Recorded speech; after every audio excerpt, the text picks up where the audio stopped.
Here I am in Lothric trying to coax this host and his phantom buddy to come down the stairs with me into the level. We haven't seen the invader yet at this point. Now this is one of the oldest covenants in Souls if you've been playing since the first game, but only since 2 have we had this little sentinel offshoot, you know, coming in and defending a host against an invader. It's kind of a cool idea on paper, but unfortunately, well, this is kind of one of the most well, crapped upon covenants, and so are its members, unfortunately. It's just the way it is, you know. Blue sentinels, by and large, and to an extent even dark moons, aren't really respected. Yeah. So if you've invaded, or you're even a host who has a way of blue on, I mean, since this game came out in 2016 and is now early 2018 as I record this, there's still kind of a negative connotation for the most part. Not saying that you will not get a blue sentinel in a level that will help you out, but for the most part you're there as kind of almost a thankless apparition there to kind of take the hit, if you will, while the host and his buddies either, you know, get around the invader or use you as a way to gank the invader, which, you know, which is why Red Phantoms tend to, and players who play as Red Phantoms exclusively tend to hate, you know, guys that are rocking this covenant like I am. I think this guy's hiding over here. Yeah, there he is. So, yeah, why is that? Well, if you're exclusionary with how you play this game online, which a lot of people are, for instance, a lot of people just co-op, they never actually invade, and you can kind of tell when you're invading which groups of players are used to doing co-op or maybe haven't actually invaded. This is where he makes his mistake, trying to run into this room. Boom. So, this was really low level. This was like level 15 or something like that. But, in a minute I'm going to be dark mooning a little bit later into the game here.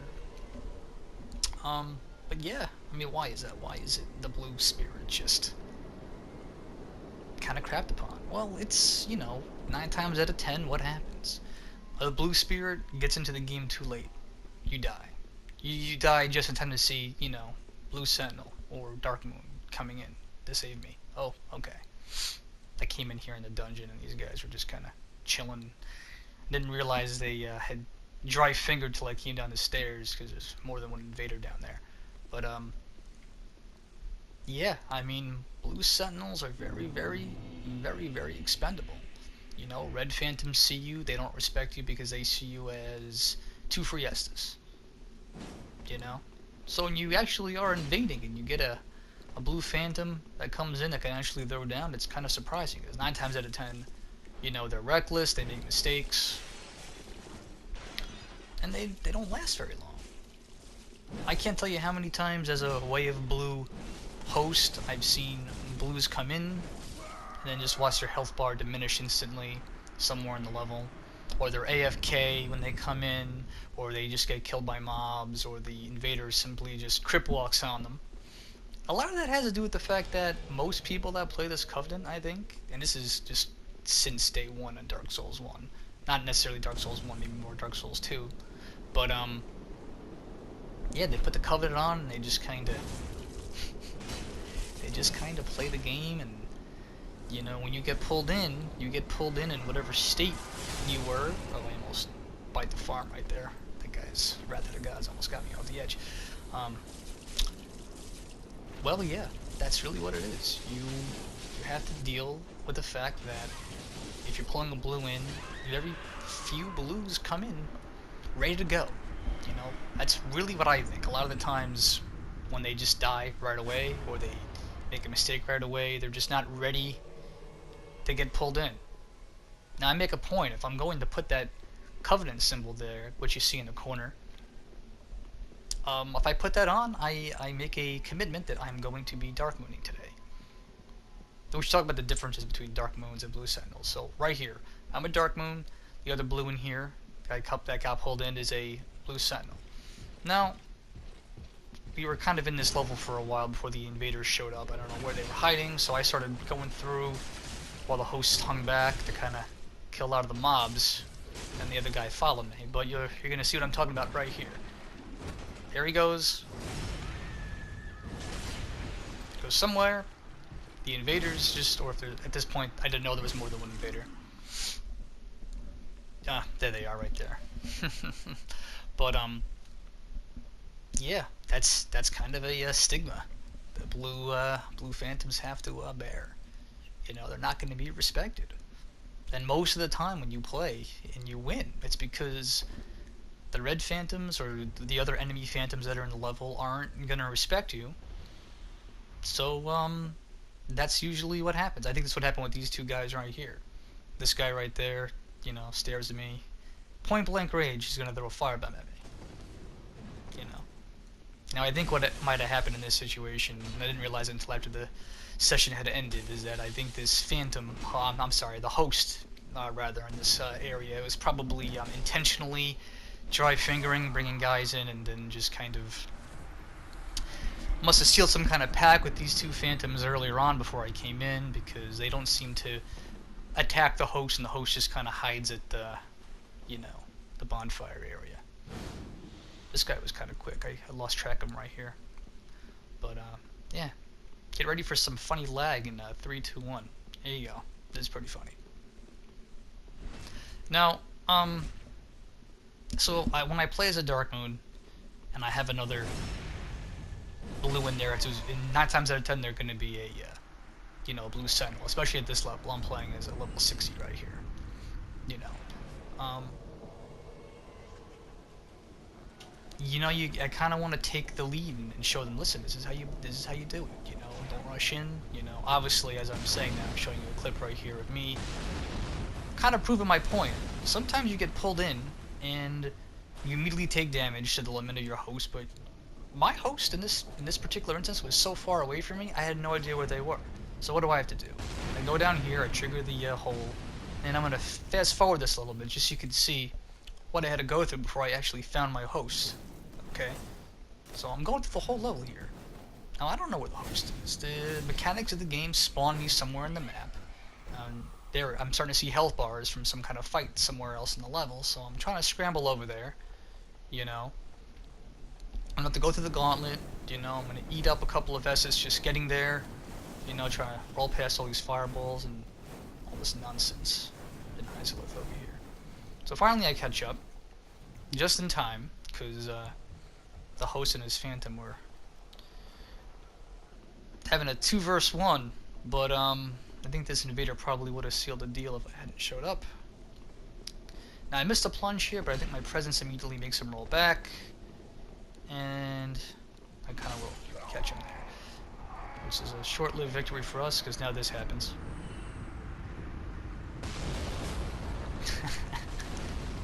I love that.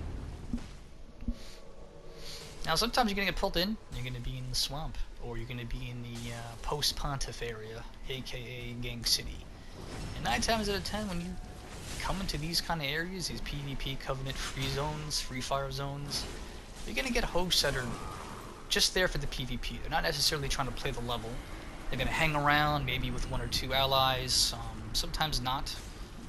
And you're going to have to just deal. They're keeping their way of blue on to maintain the maximum amount of players to kind of maybe, I don't know, maximize the chaos. But you put the Covenant on, so you might as well show up and do the best you can. You don't lose anything as a blue spirit also. That's another thing to remember. You know, this poor guy didn't know what was going on. Probably thought he was a loyalist. You know. But sometimes you get trolled. This host right here is a good example. So I come in here thinking this is just some guy put on the way of blue, come help me. He's right there to the left. I don't know if you can see him, but in a moment you're gonna see what happens. And yeah, you're gonna get trolled a lot. You're gonna get trolled as a blue spirit. It's 2018 Dark Souls 3. I'm telling you, no one respects you. Okay? A lot of the times people just put on that way of blue, kind of throw you at their enemies, sometimes to maximize Estus allotment. Believe it or not, a lot of the times when you get pulled in, it's because people are hosting a big PvP session and you're there to just provide additional meat for the grinders. You can fill someone else's Estus flask because they don't respect you. Now, I'm doing okay against this guy. He gets a couple of good hits on me, makes some exploitation of my my ultra here, getting a couple of backstabs on me. And then what happens is another red phantom shows up, gets a nice backstab on me, and this is when I realize my host, again, has some kind of maybe pact or understanding with the red phantoms in the level to just, you see him hanging back? In a minute you're going to see another example. So I am in a situation where I'm demoralized because my host is just using me. And there you go, see?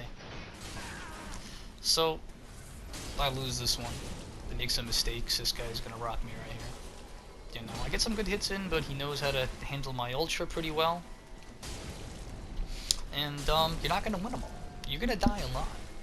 And you're going to get, you know, memed on pretty hard. This guy right here, good example. Get used to this, blue friends. This is going to happen to you a lot. Just get back in the saddle. Like I said, you don't lose anything. You're there to help. Just remember, you're there to help. Okay? It's the most thankless covenant in the game. It has been, but people still do it. And why? Well, I think for a lot of players that are new to the game or just trying to get into the game, it's a very easy PvP attachment. You put on the covenant, there's a feeling of maybe, you know, justice involved with maybe the way people come about making this. This blue right here, this blue sentinel is gonna get himself in a situation soon, I want to point out. But right now, the host right here is hanging back, letting us handle the two reds. So it's a 2v2 as I see it, since the host isn't necessarily coming in. So this butcher knife guy, he's a newer addition. I'm going to trade with him here because that's how I built this guy. So he's out of the game. When I turn around, what happens? My sentinel gets set up by this gold invader. Now you've seen these guys a million times. I mean, his name's Get Good, for God's sakes. What is that? Parry, shield, and dark hand. You know, I'm probably getting scaled downward a little bit. I don't know how the ranges work here, but this guy, you're gonna see a lot of invaders. They're just there to meme on people, you know. Now, my sentinel here, he survived the near one shot, but he makes a mistake here. He gets overzealous. He falls for the simplest trick in the whole Farron Swamp, is the whole ladder trick. Now I know what's up with this guy. He's got the cat ring. He's gonna try to goad me on the ladder and, you know, do the ring trick. So I go down there. I'll get a taste of this lag right here. This incoming phantom lag. Dog paddling up on me. I did get some hits in there on the pinging, but he did get a backstab. He got a hornet ring, obviously, because that's what his whole build is about. But once I'm on the ground running at him, he's got a hard time dealing with me, you know. So he's got to go back out into the swamp. And again, another, you know, another Farron loyalist has come in. This host has dry fingered the area, and at this point I realize the host is just here for the fights. But I'm okay with that. I'm here for the red. So me and this guy have a little battle. But yeah, you know, it's a covenant that's all about just, you know, you're a righteous being, transient being if you're going by Dark Souls 2. You're there to help the host or get the host to the gate. You know, you don't necessarily have to beat the Red Phantom. You're an escort system too. Me and this guy go at it for a little bit. I think a Mad Phantom comes in at some point to surprise me from behind, but he's going for that backstab. He gets it.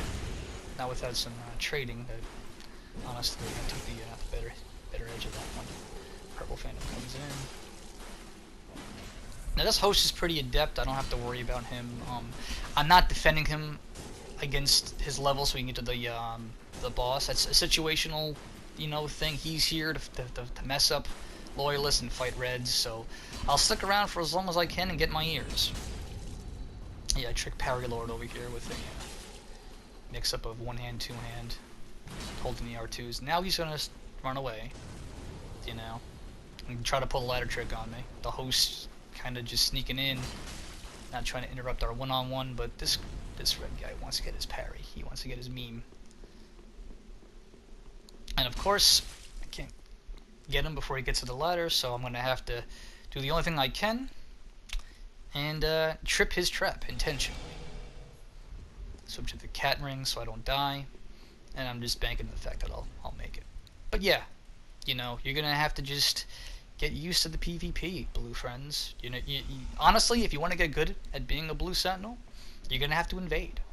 You're gonna have to get used to that kind of stuff. Go into the matchmaking on the arena if you don't want to invade people. If it's against your moral high ground. But if you want to be the guy who isn't seen as a Estus refill for an invader, you know, you gotta take chances. You gotta get better at PvP. Otherwise, you're gonna be a joke.